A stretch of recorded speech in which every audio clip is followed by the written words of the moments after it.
Muy buenas tardes.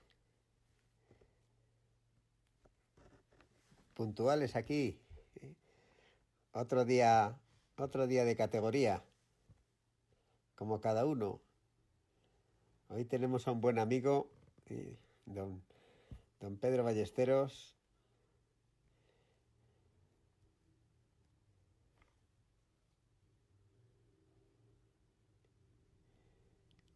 Vamos a ver si aparece. Ya entramos en la penúltima semana de este Gran Tour.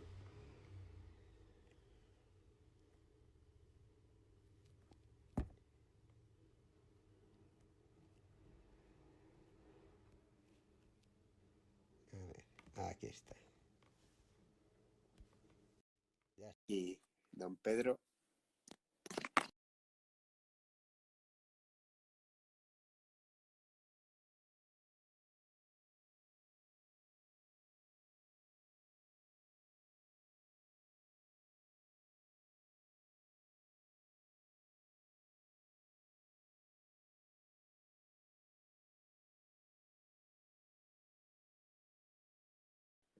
Pancho. Muy buenas, don Pedro. ¿Tú me oyes? Por aquí. ¿Tú me oyes? Sí. Yo te oigo muy bien. ¿Tú me oyes bien a mí? Sí. Voy a bajar aquí un poco. Voy a bajar un poco el... A ver si se oye. Se oye un poquito encajado aquí. Vale. Pero tú me oyes bien. Yo te oigo perfectamente. Perfecto. Pues nada. No sé aquí. Pues muy bien, muchísimas gracias, don Pedro. Oye, que perdona que se me ha olvidado afeitarme. Estás en tu casa. Y no por libre decisión.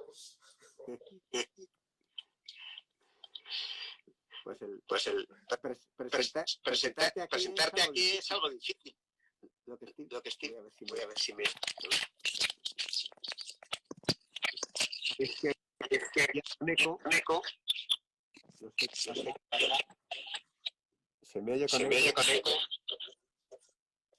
Aquí se sigue yendo con eco, ¿verdad? Espera que me pongo yo Los cascos. A ver si funciona.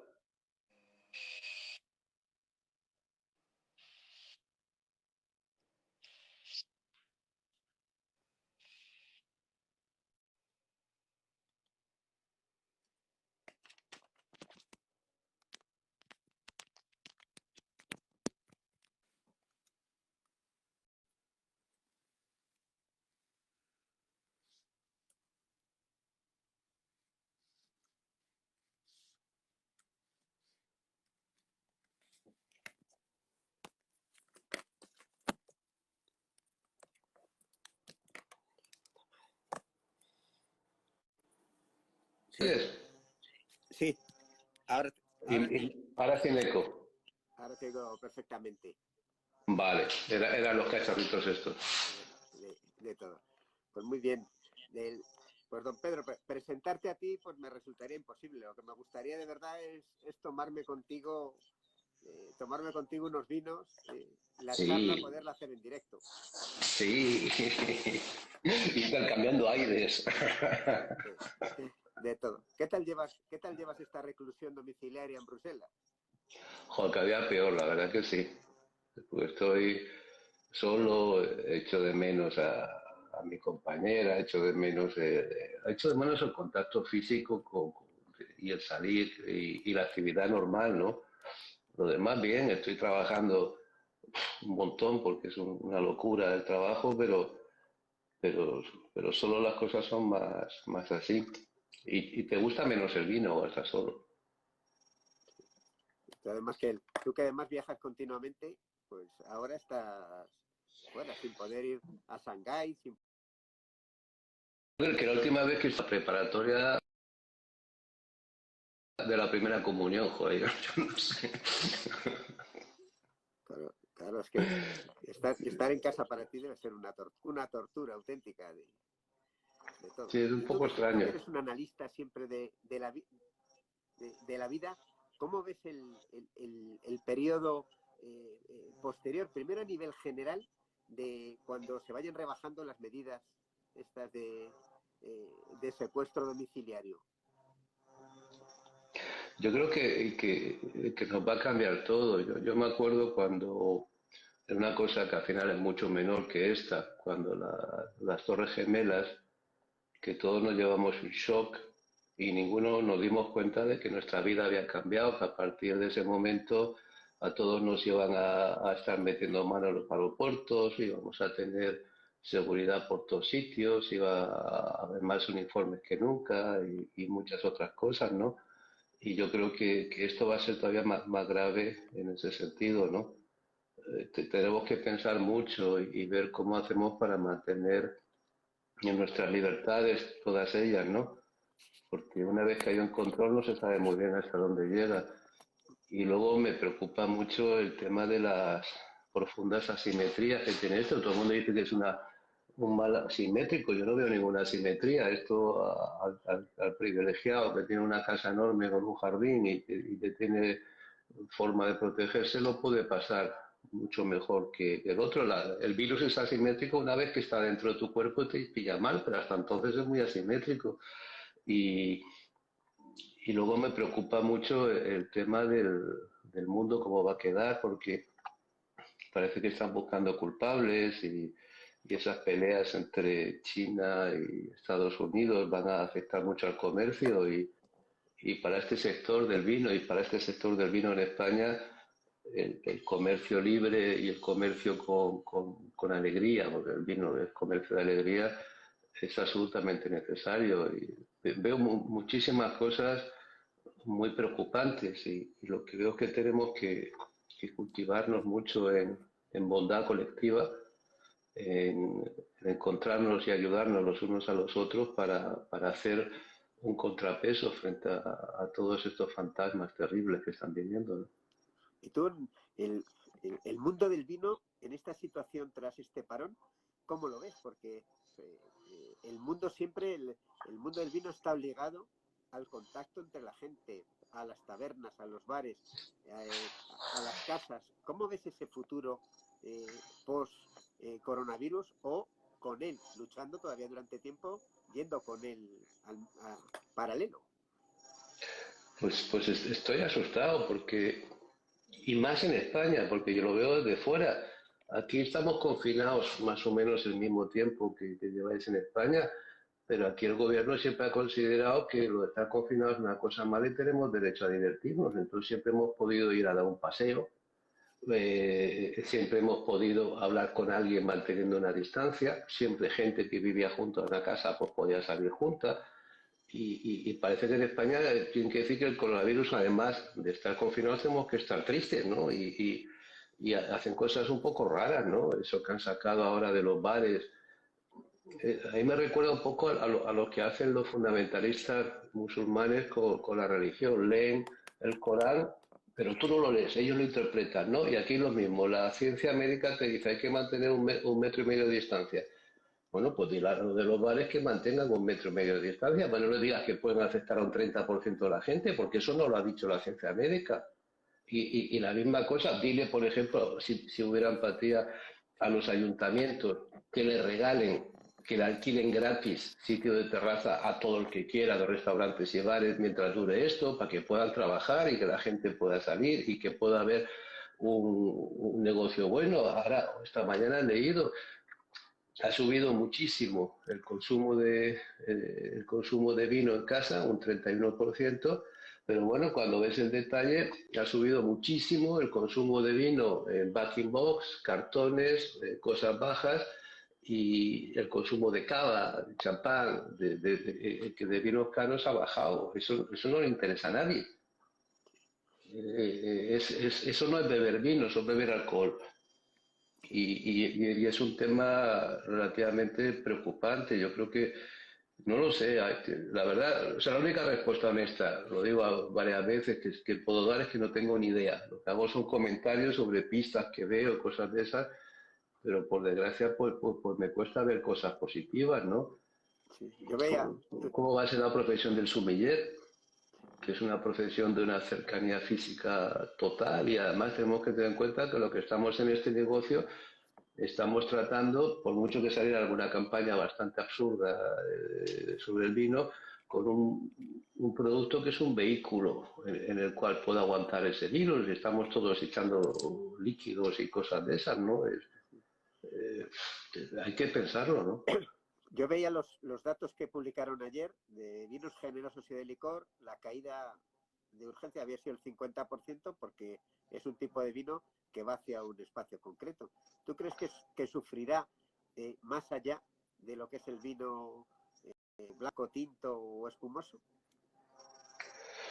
Yo creo que el vino de lujo, el vino fino, el vino que lleva un paisaje y lleva una ocupación de la gente, va a pasar un tiempo malo. Yo también creo que es el momento de reflexionar muchas cosas y de buscar esos tiempos buenos. El vino de lujo lleva 8.000 años de historia, ¿eh? Ya ha pasado por la Segunda Guerra Mundial, que se hace que fue peor, y ha pasado por muchas cosas. O sea, pasará de alguna manera porque siempre va a haber gente con recursos para comprar vino y para apreciar lo que es el tema. Lo que pasa que, digamos, el vino de lujo de gran volumen que tenemos ahora en un país como es España, que no puede ser llamado país consumidor, es mucho más un país exportador, porque exportamos 2/3 de lo que producimos, con lo cual somos más exportadores que consumidores, es un problema grave, y ahí requerimos, yo pienso, una reflexión muy seria que vaya, por Dios, sin política, que lo de la política y España es que te lo juro que aburre, ¿eh? Desde fuera aburre. O sea, yo echo de menos a mi país, pero cuando veo a los políticos, no, ya lo echo menos de menos, ¿no?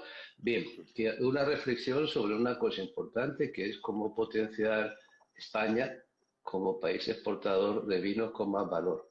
Y es complicado, ¿eh? Es muy complicado, y hay que tener una estrategia muy unida, y hay que darse cuenta que el sector del vino no es un sector de competencia libre, eso son tonterías. El sector del vino es un sector que depende de un producto agrícola, con lo que todo es depende del producto agrícola, que tiene unos rangos de valor enormes y que son empresas pequeñísimas, que no se hacen la competencia, sino que a cualquiera le beneficia que otro venda en un mercado nuevo.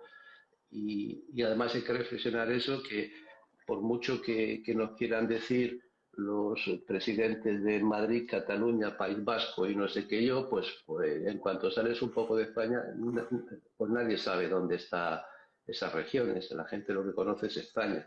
El otro día me preguntaban en Galicia, me decían, oye, ¿y tú qué piensas de Galicia en el exterior? Decía, mira, ¿tú qué piensas de Ninxá en el exterior? ¿Sabes dónde está Ninxá? Pues Ninxá produce más vino que tú y tiene algo así como 20 veces más gente que tú, pero está en China y no lo conoces. ¿Cómo pretendes ahora que los chinos sepan dónde está Galicia? Los chinos sabrán dónde está España y van buscando esas cosas. Y eso es un tema que siempre es un poco delicado de hacer, porque España es el único país del mundo en el cual no se puede decir la palabra España dentro del país, ¿no? Es una cosa con esta política que tenemos, ¿no? De todo.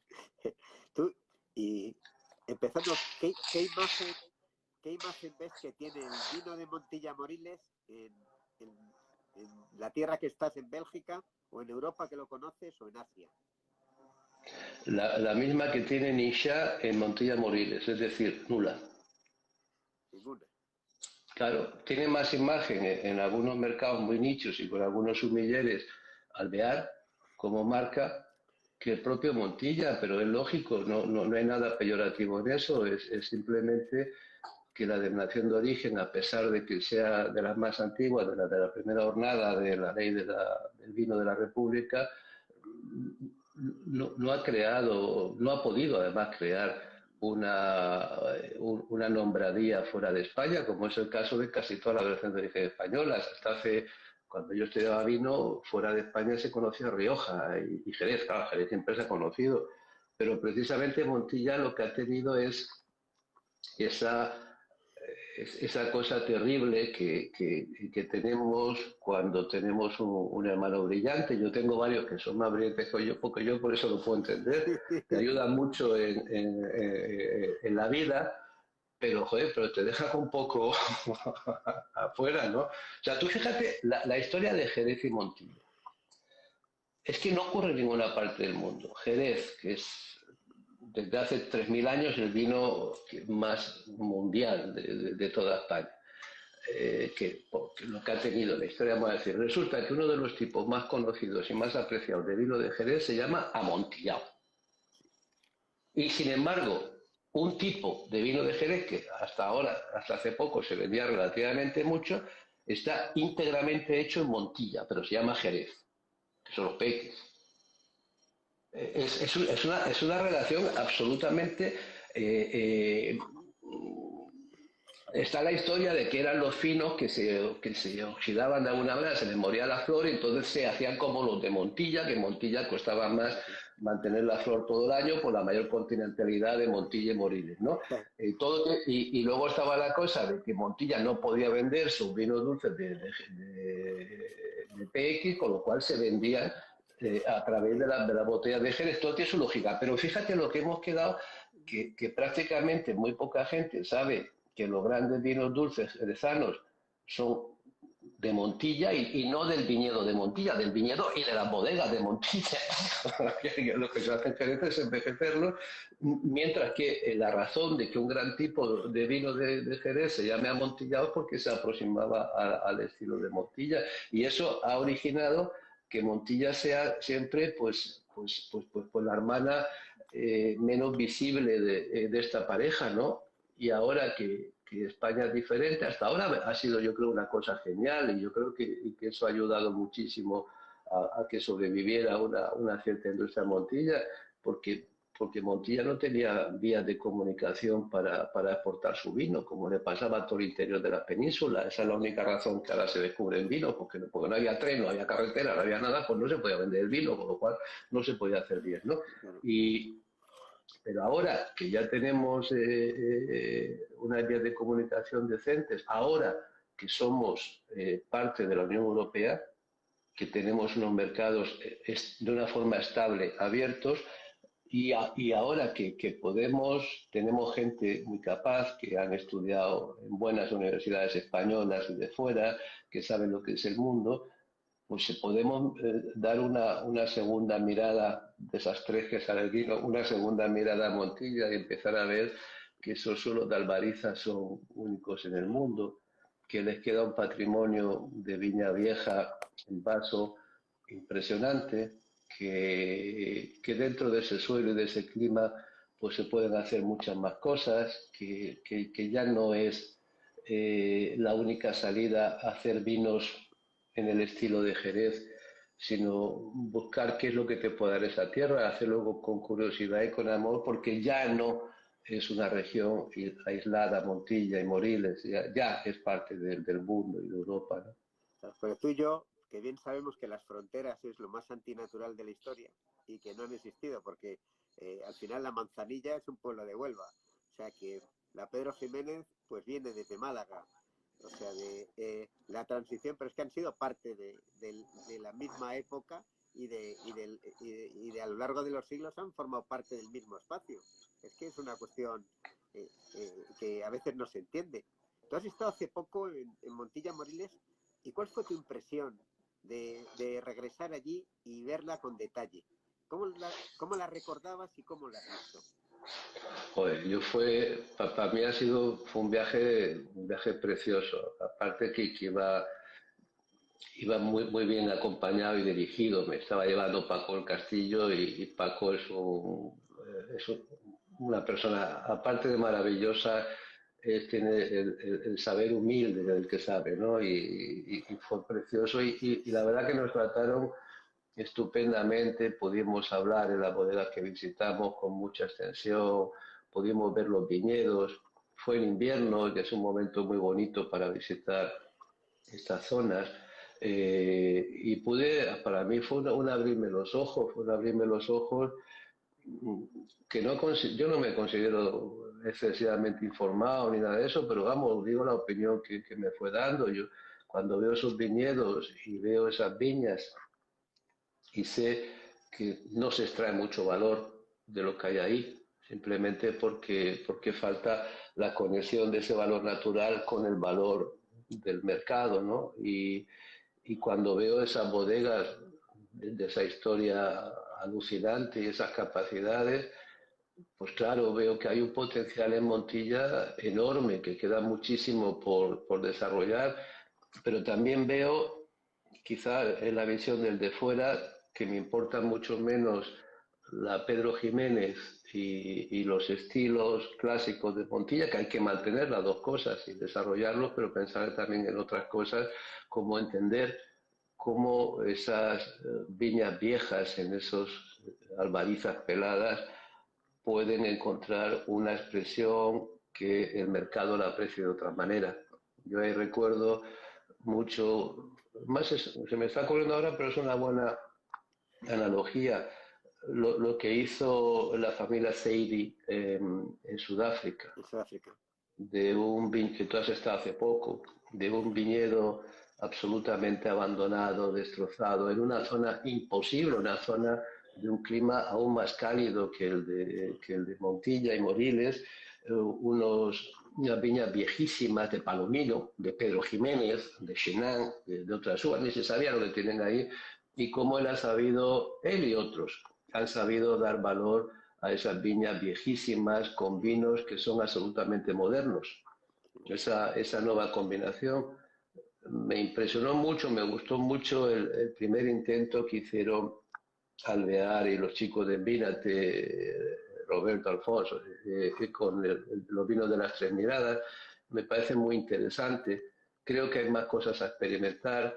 Luego están las cosas de los vinos hechos más de mercado, vino simple, con eléctrico y cosas de esas. Quizá ahí hay que estudiar un poco más. No se puede permitir, Montilla, ir a vinos demasiado simples. Tienes que ver un poco lo que hacer. Hay que trabajar no solamente con flores, sino a lo mejor con lías, a lo mejor con otro tipo de cosas para encontrar algo que te dé una expresión de ese terruño. Un terruño puede tener 20.000 expresiones en la que tú sepas llevar, que encuentre un valor en el mercado. Por eso me pareció muy bonito en Vínate, pero me parece que es insuficiente, que hay que buscar otras cosas.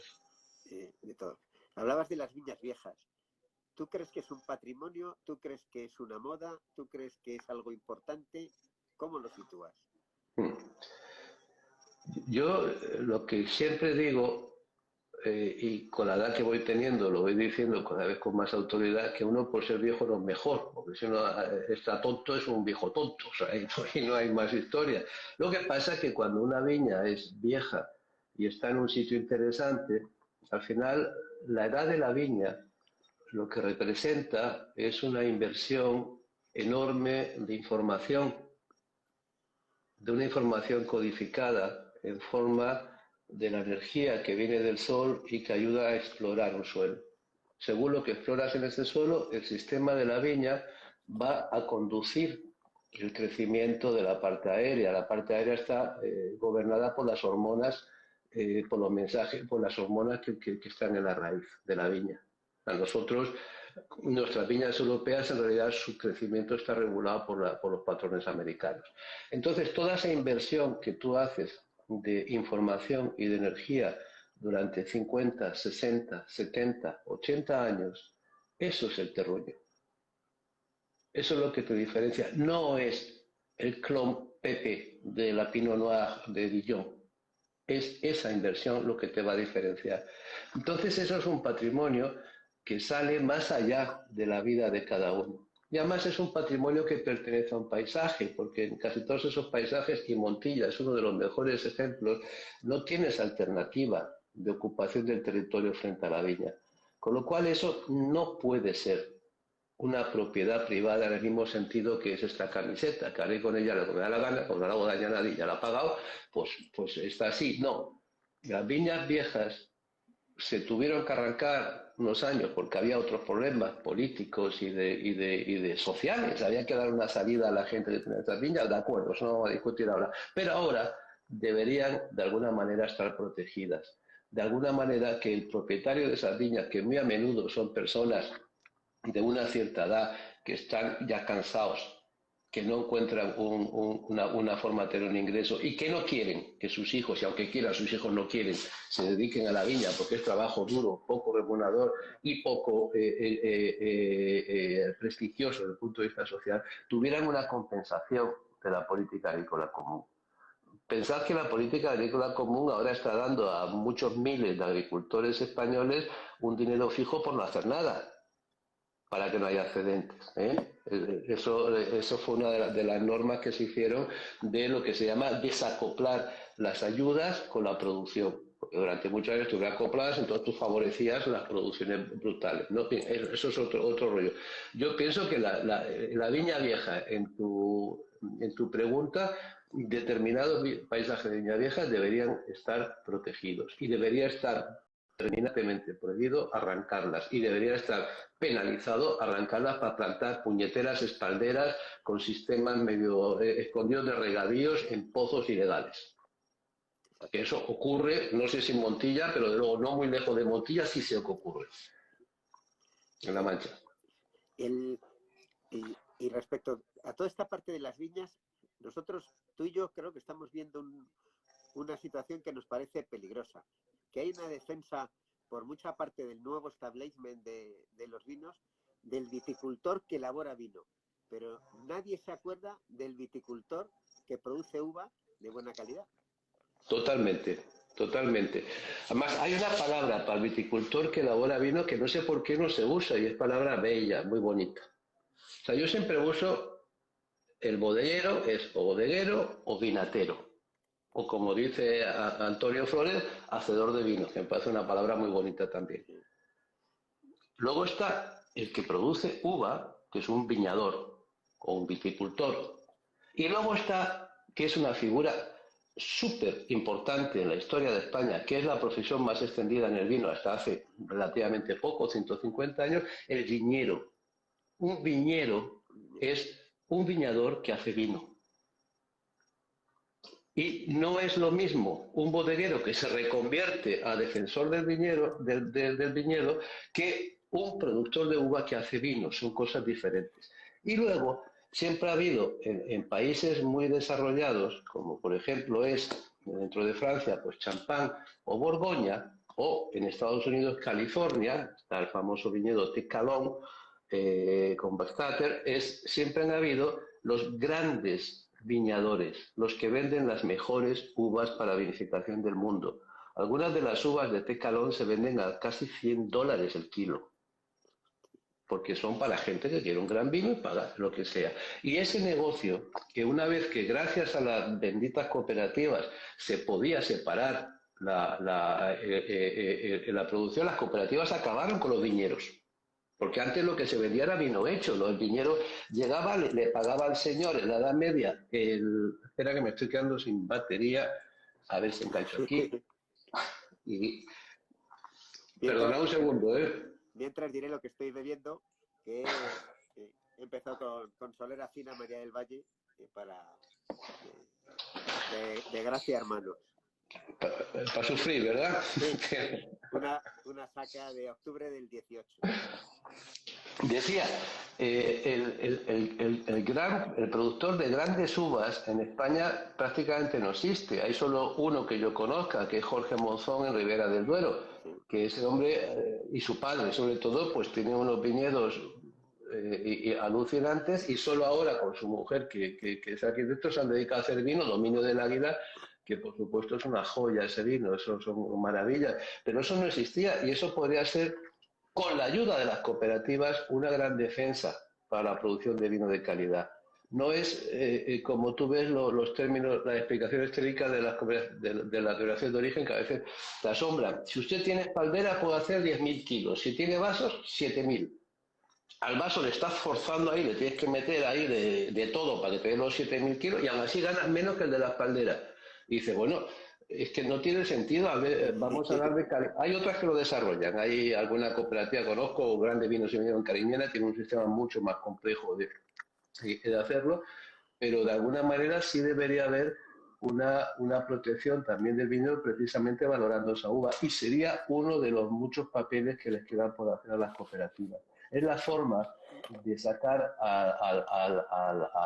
al viñador de sacarle de una vida sin mucha esperanza, porque la otra, lo que se está haciendo, con todo el cariño que les tengo, pero lo que se está haciendo en Rioja y en Pironat no saca al viñador de vender una uva cuyo precio está manejado por otros y el valor añadido manejado por otros. Cuando tú estás asociando los viñedos singulares y las viñas clasificadas a una bodega, estás impidiendo que salga el productor de gran uva. Solamente estás pensando en la producción de vino. Bierzo, que hay Titín Palacio, es un genio ese hombre, él y Álvaro, ¿no? Es la única que puede decir que está haciendo algo parecido a Borgoña, porque ahí sí se quieren clasificar las uvas que también han llegado. Y en Montilla, que tienes ese patrimonio de grandes viñas viejas en sitios muy particulares, deberíamos poder, junto al esfuerzo que vayan a hacer las bodegas, que hay que ayudarles en todo ello, deberíamos poder también dar la oportunidad de que a través del sistema cooperativo, que es importante en Montilla, pudieran también encontrarse esa forma de valorar las uvas, independientemente de lo que se haga luego con los vinos. Sí, porque en esa parte que es muy interesante de diferenciar unas figuras y otras, que en España no se ha valorado nunca al que elabora la vida, porque ahora es que estamos viendo cómo todos los pequeños proyectos de Galicia, de Aragón, de cualquier sitio, se dignifica a ese que hace su propio vino, pero que encima habitualmente no trabaja la viña, porque tiene otras personas que le trabajan la viña. Claro, que esa es otra cosa importante. Tú solo te voy a decir una palabra, tinaja. Bueno, yo tengo experiencias muy bonitas con la tinaja. Mira, la tinaja es un envase, que como cualquier otro envase, pues se inventa por necesidad. Que tú haces un envase de lo que encuentras en tu entorno, como en Andalucía, Castilla-La Mancha, pues si alguna vez hubo bosques, no lo vio nadie, porque ya hace años pues, los hay, pues se usaba la tierra cocida, sobre todo para poder mantener el vino que se estaba haciendo. Nadie pensaba en guardarlo. ¿Cuál es exactamente igual que las barricas? La barrica es el sistema de transporte cuando vas trasladando el vino por tierra. Es decir, el comercio del vino empieza siendo marítimo, empieza siendo mediterráneo. Pocos árboles, comercio marítimo, ánforas. Y lo demás se hace en tierra cocida porque se usaba la poca madera que había para hacer los barcos. Y además ahí que se deforestaron superficies enormes. Cuando va César, se va a la Galia y también Trajano y España y todo eso, y el comercio empieza a ser terrestre, tú no puedes hacer comercio con las ánforas. Entonces te encuentras con dos tipos de cosas. En Francia, el comercio con la madera, que se ha convertido en lo que es ahora la barrica, roble francés, papá. En España, con el odre, que nos olvidamos del odre, y ya solo nos queda el recuerdo de las botas de San Martín, cosas de esas, pero era España un país ganadero, además era el país más fuerte de ganadería en el mundo, cabras y de ovejas, un país ganadero, usaba esas pieles para el transporte del vino por los problemas que dejan los odres de la pez, de los aromas, conservación, etcétera, etcétera. Había hasta un gremio de los odreros, ¿cómo se llamaban? Se me ha olvidado el nombre, es un gremio muy curioso. Y la tinaja era el recipiente de transformación y de conservación hasta que lograban vender el vino del vino. La tinaja se abandona del inox y por otras cosas cuando empiezan a llegar los dineros y se piensa que la reconversión es hacer que las bodegas se parezcan a la NASA y se arranquen vasos para poner espalderas y tengamos todos tractores y cosas de esas. Bueno, era lo de la época, es así. Y ahora se han recuperado con dos visiones. Yo solo defiendo una. Al cabo de unos años, uno descubre, tú que vas muchísimo a Italia, pues lo sabes bien, Elisabetta Foradori, una heroína del vino, una mujer con un carácter adorable y fuerte, pues saca los vinos de su zona, que no eran, cuando estaba su marido, eran vinos demasiado grandes. Ella, viuda con los niños, saca los vinos de su zona a una zona a un nivel muy alto, usando tinajas de Padilla. Y en Sicilia, Cos hace lo mismo. En Nueva York hay un individuo que ahora se dedica a hacer tinajas siguiendo el modelo de como las hace Padilla en Nueva York, que tiene narices. Los franceses hacen cosas, bueno, eso está bien, es muy romántico, es muy bonito, habla de pasado, de nostalgia, el vino está mucho la nostalgia, pero no es para mí muy creador de riqueza. A mí lo que me interesaría saber sería ver en mi país, en España, pues, de la tinaja tecnológica, del sector industrial, en el cual muchos productores de vino que ahora se dan cuenta del problema que tiene la madera y quieren buscar otros estilos más puros, es decir, con vinos naturales, lo meten en una barrica de roble, pues no lo sé yo la naturalidad, pero bueno, que lo quieren vinos más puros, que hubiera un sector industrial en España, muchos empleos, mucho valor añadido, en el cual fue una bodega y dijera, mire, quiero una tinaja para fermentar vinos blancos que van a estar en contacto con sus lías. Y ahí tienes una forma y tienes una mezcla de materiales que te da una permeabilidad que puedes medir. Y tienes que pensar qué recubrimiento usas o no usas y cuáles son las consecuencias. Y tienes unas inercias térmicas que tienes perfectamente medidas. Y si vas a tener una tinaja para fermentar vinos tintos o para criar vinos tintos, pues van a ser formas diferentes, tamaños diferentes y todo eso diferente. Si además vas a tener una tecnología de fabricación que ya no es enterrar, hacer un horno ahí que tira eso de energía por todos lados, sino a lo mejor las está haciendo,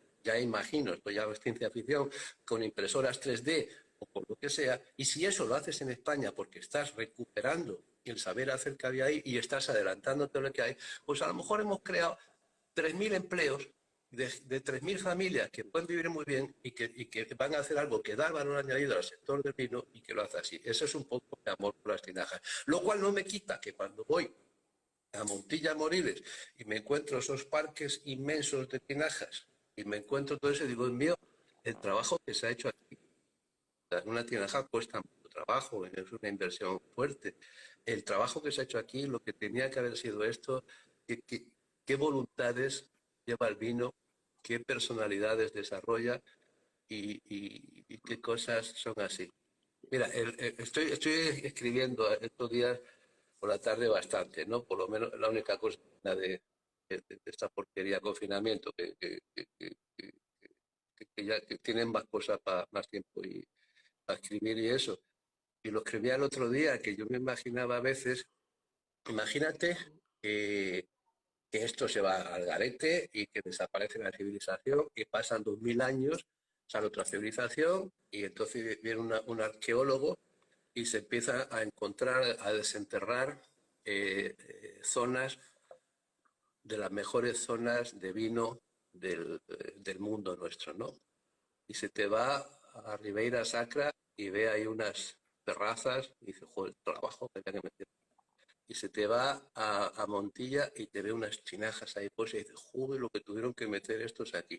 Y de repente hace como nuestro arqueólogo, esto seguro que era religioso, era un templo en el que se juntaban al sol los solsticios y no sé qué, no sé cuánto, porque si no entiendes el vino, nadie entiende el esfuerzo que lleva el gran vino por detrás. Nadie entiende cómo la gente del vino ha cambiado los paisajes de una manera que ningún otro cultivo las ha cambiado. No nos importa al mundo hacer unos trabajos absolutamente faraónicos para esta bebida maravillosa. Algo tiene que tener. Pero salta un poco el mundo del vino y te dices, tú ves, con el poco valor añadido relativo que te da el vino, ¿qué justifica hacer esa cosa? Cuando el trabajo era tan duro, cuando no había tanta mecanización. Es que lo ves, lo ves ahora son otras cosas, pero ¿dónde van haciendo los desafíos arquitectónicos más osados? En el vino. Van haciéndose esa bodega, van haciendo las cosas. ¿Dónde va la gente buscando el último viñedo, el último sitio y que cueste lo que sea y que se hace lo que sea? En el vino. Era lo más. Por eso y por mucho más.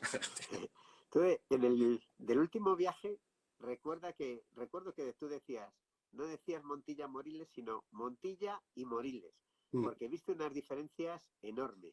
Sí. Lo que pasa que eso lo discutía con los amigos de Pere Parquero y nos aproximábamos. O sea, tú intuyes unas diferencias enormes, como las intuyes dentro de algunos pagos de Jerez o de Sanlúcar, ¿no? Lo que pasa que luego el proceso en bodega es homogeneizador porque no interesa comercialmente o no ha interesado hasta hace poco comercialmente exaltar esas diferencias. Al contrario, interesaba tener un producto estándar que fuera así. Yo creo que es una vía a explorar y que haya un Montilla y que haya un Moriles Alto.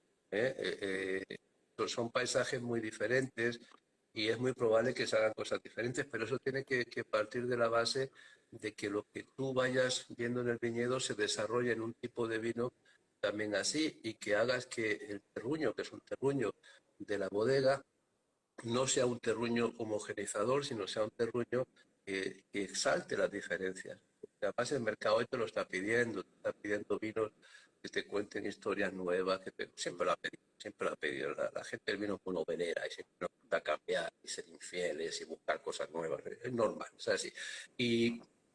Pero que saltaran esas cosas. Pero sí estoy convencido de que hay mucho sitio para buscar, para saltar esa diferencia y que va a ser muy positivo. Al fin y al cabo, he visto que todo el mundo está ahora con los viñedos singulares y las zonificaciones, Sí. encantadísimo. Y una de las cosas que quería aquí de por medio es ver respecto a lo que son los vinos dulces. ¿Tú crees que hoy hay mercado mundial para vinos dulces? Siempre va a haber un mercado, pero es pequeño. Y además es muy difícil que vaya a volver a ser grande nunca. Es que mira, nos están machacando con la dieta. Las ganas de dulce ya se han encargado Coca-Cola, Pepsi-Cola y los fabricantes de snacks y cosas de esas de atiborrarnos de azúcar. Lo cual la labor más importante de lo que era el dulce en general, incluyendo los postres, ahora veo que por esto en el confinamiento todo el mundo sin que hacer postres, cosa que habría que analizar, pero vamos, yo creo que el consumo de vinos dulces va a ser muy pequeño y además va a ser, tiene que ser muy de nicho. Y además si pensamos en los vinos extradulces de Montilla, otra cosa es un vino dulce natural, o vinos dulces con 60 gramos de azúcar, otra cosa. Estoy hablando del mercado clásico. Ahí tengo tres observaciones. La primera es casi todo el vino dulce de Montilla, en realidad técnicamente es un vino a granel, que adquiere valor con el envejecimiento de las bodegas de Jerez. Eso es así, no se vende con tal, por lo cual es un segmento de valor en el cual del pino lo hacen estupendamente y todo eso, pero eso es un poco el tema. Entonces ahí es muy difícil que te puedas distinguir porque el que se está llevando la parte del león, el valor añadido, no está en tu casa. La segunda cosa a ver es esta cosa del consumo. No son ni siquiera vinos, son mistelas. En realidad, la tercera cosa, y Toro Albalado lo demuestra de una forma excelsa, es que, claro, estos vinos adquieren mucho valor con el insumo más caro de todos, que es el tiempo. Y claro, crear una línea de negocio solamente o principalmente basada en vinos que necesiten 50, 60 años para tener ese valor, no parece que esté muy de acuerdo con lo que hay ahora. Entonces está estupendo y tenemos que apoyar a los Salviar, a los barqueros del vino, los que tienen stocks de vino viejo. Esos son joyas y esos son... Yo creo que lo que ha hecho don Antonio Toro Albalá ese hombre es vamos, si hay alguien que ame a su tierra es ese hombre, ese afán coleccionista que él tenía de ir comprando las soleras que se iba, gente que se iba yendo de la zona y de ir guardando todo eso y tenerlo así. Me acuerdo cuando le visité, tenía hasta 1000 barricas de vinagre para cuando salga, el vinagre, son cosas geniales. Impresionante, un vinagre impresionante. Hay que tener una mentalidad de genio para eso, hay que tener una religiosidad de la de verdad, ¿no? De la de decir, bueno, no hago cosas para dentro de 140 años, porque eso es increíble, ¿no? Pero como estrategia de crear valor en un territorio, tiene ese gran problema. Yo creo que mientras se vendan bien, hay que apoyarlo, hay que ayudarlo, y no hay que atacarlo nunca, al contrario, se todo el cariño, todo el respeto, pero no es una línea en la que pueda uno pensar que se va a crear mucho valor añadido en el futuro frente a lo que hay.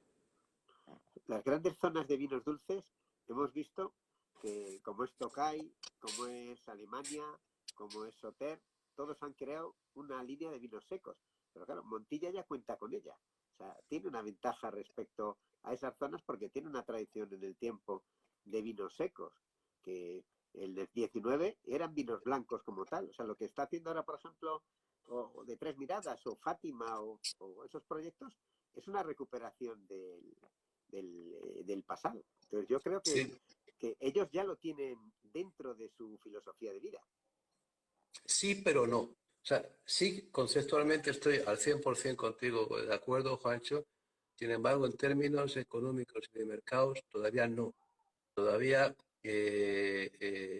Montilla Moriles sigue siendo extremadamente dependiente de otro tipo de vino seco que tampoco tiene un gran mercado. Y vamos a ser claros en ello, por mucho que lo adoremos, que son los vinos de crianza biológica o oxidativa, los vinos de uva soleada. El problema es un problema que nos guste o no nos guste, es así. Son vinos de un nivel de alcohol alto, cuyo mercado está limitado porque las oportunidades de consumo que tiene, comparadas, nos guste o no nos guste, nos parezca mal o bien, no, por Dios que no estoy jugando, estoy viendo, pues viajo bastante, viajaba bastante, lo estoy viendo que las oportunidades de consumo de este tipo de vinos son muy limitadas, con lo cual no se venden y además ni siquiera se corresponde lo extraordinario de la oportunidad de consumo de ese tipo de vino con sus precios, lo cual todavía que los tira más abajo, porque tú te encuentras un fino que ha estado en soleras de 8 años y que sale a 7 euros y no tiene nada, porque la gente apreciamos lo que pagamos. Pero también, ¿cómo haces tú para hacer que la gente pague más? Es un poco un ratón que se muerde, un león que se muerde la cola, ¿no? En todo esto. Y un poco la salida es, Fátima, Tres Miradas, ver un poco qué se puede hacer con los vinos de uva fresca, no asoleada, a niveles de alcohol, que además Montilla Morir es genial para eso, porque puedes tener vinos totalmente maduros a 11,5, 12 grados de alcohol, y con buena frescura. Entonces es investigar mucho qué se puede hacer que con todo ello para desarrollar esos productos que sin traicionar lo que es el mensaje de tierra, sí se acerquen a un mercado que te guste o no te guste, no lo puedes cambiar. Que muchas veces los ajerezados que somos, los que nos gusta los vinos de este tipo, nos empeñamos, que es maravilloso, como la gente no lo entiende. Bueno, pues también hay gente que dice que Tapies es maravilloso. Yo la verdad que ni que me lo regalo quiero un cuadro de él en casa, pues no me gusta. No, y mucha gente va a pensar igual, ¿no? Bueno, yo sí, pero para venderlo. Bueno, también, eso sí. Tú que antes decías que la imagen de Montilla Moriles no era ni buena ni mala, sino todo lo contrario. ¿Qué, Nula. qué estrategia le recomendarías a los productores? Yo cuando voy por ahí, es verdad que lo único que encuentro es algún vino o algún Don PX de Toro Albalá, es lo único que encuentro por Europa. ¿Qué estrategia le recomendarías tú a los productores del territorio para que pudieran ir a esos mercados? Sí, o sea, cuando digo nula es Toro Albalá Nula, nula. y Toro Albalá y Alvear tienen una gran imagen de marca. Sí. Además, son marcas muy valiosas por la originalidad que tienen en muchos aspectos, ¿no? Pero Montilla Moriles, Pérez Barquero tiene una línea interesante, por Dios, que no quiero poner a nadie mejor que otro ni nada de esto. Pero Montilla Moriles como si no tiene una imagen y yo no me atrevo a decir algo muy concreto. Yo sí me atrevo a decir que este tipo de cosas vienen a veces cada vez más en la sociedad moderna de la inteligencia colectiva, de decir, a ver, ¿qué es lo que tengo? Tengo unas marcas valiosísimas, voy a proteger, no voy a hacer nada para que esas marcas pierdan nada, al contrario, desartar. Tengo un patrimonio de unas viñas que tienen un valor porque están en zonas adecuadas y tienen unos suelos adecuados y que se puede explotar ese valor. Un valor que luego lo puedes explotar como quieras, ¿no? No es verdad la vinificación natural, la vinificación es como tú la manejes, en lo que sea, y tienes que pensar en el mercado. Y luego tienes una gente, unas capacidades y unas redes comerciales y un apoyo institucional. Y es ver todo eso, experimentar mucho, que es lo que han estado haciendo Fátima, Tres Miradas, qué tipo de vinos pueden salir, qué precio pueden llevar y cuál es el aprecio que han dado. Pero desde luego, Sal, yo el único consejo que puedo dar es no quedarse en lo que se tiene, pero conservar lo bueno, no pensar que hay injusticias en el mundo y que la gente es tonta y no se da cuenta. La gente no es tonta, la gente va a lo que le interese, tenemos que entenderlo así, y tener mucha curiosidad y muchas ganas de estudiar, de investigar para mejor conocer tu tierra y de ahí sacarlo mejor. Y hacerlo desde un espíritu comunal, porque aquí no hay competencias. Si conseguimos que hubiera 6, 7 productores famosos en todo el mundo, Montilla Moriles, todos los demás iban a ganar, sin hacer nada, un montón más de dinero. Si Mahou vende más, le está quitando pasta a Cruzcampo. Pero si Alvear vende más, está dando negocio a muchos otros, porque simplemente por tamaño de empresa en relación al mercado. Estoy totalmente de acuerdo, pero en un país, en un mercado tan maduro como el belga, que ha sido siempre uno de los más altos de media de consumo y de precio más alto, ¿cómo ves por qué flanco se podría atacar en un lugar como Bélgica, por ejemplo? Un mercado que conoces perfectamente. De los vinos que hay ahora, Toro Albalá yo creo que vende muy bien en su tamaño, para lo que es, porque lo han hecho muy bien con el importador, la Buena Vida, en dirigirse a la hostelería de lujo, a los grandes restaurantes. Entonces, no es inhabitual que te encuentres esos vinos. Ellos han hecho una cosa muy hábil. Yo creo que don Antonio, pues seguro que ha influido en eso. Ellos son importantes en los mercados de subastas. Y los mercados de subasta, que a veces no se aprecian, son muy importantes para la creación de un valor, del valor percibido, porque son la que compra, la gente compra en el mercado de subasta, gente de un alto nivel económico y gente que va a valorar vinos raros y que paga así. Burdeos es el rey de los mercados de subastas y no se corresponde necesariamente con que sean mejores o peores vinos, es lo que uno percibe. Y ahí Toro Albalá lo ha hecho muy bien. Sus vinos se cotizan muy bien en subasta. Por ejemplo, cosa que Jerez nunca ha hecho bien. Tú vas a los vinos de subasta, solo lo he hablado mucho con amigos de Jerez, a Jerez que le falta crear el valor de la longevidad, ¿no? Jerez ha sido tan generoso que te vendía el vino hecho y decía, bébetelo lo antes posible, yo ya lo he hecho todo. Mientras que Burdeos te decía, no, si está medio hecho, ahora lo tienes que hacer tú, pues paga más por Burdeos que por Jerez, pues precisamente porque tienes ese valor como inversión, que todavía no. Yo creo que ahora se va a recuperar. Hablado mucho de eso y se va a recuperar el valor del Jerez que mejore en botella, ¿no? Montilla puede entrar en eso, Toro Albalá lo ha hecho muy bien, pero lo ha hecho muy bien con un tipo de vino muy específico, que no es repetible, que es el vino de crianzas larguísimas. Ahora tenemos que ver cómo lo hacemos bien con vinos que tengan un sentido económico, es decir, que tú tengas un periodo máximo de 4 o 5 años desde que vendimias hasta que vendes, porque si no, no hay nadie que se pueda meter en este negocio, así de claro. Y esto es un negocio, pues hay que ver. Y ahí, insisto, ya me gustaría tener una llave secreta, pero sí veo que están los elementos que pueden hacer que valga la pena dedicar muchas horas de mucha gente inteligente para pensar no una, sino varias estrategias de valorización. Frente a esta percepción, tengo todos estos valores, tengo que hacer algo con estos valores para que el mercado lo perciba y lo pague. ¿Tú no crees que otra de las cosas que ocurre con el vino español es una sensación que tengo yo desde mi parte comerciante?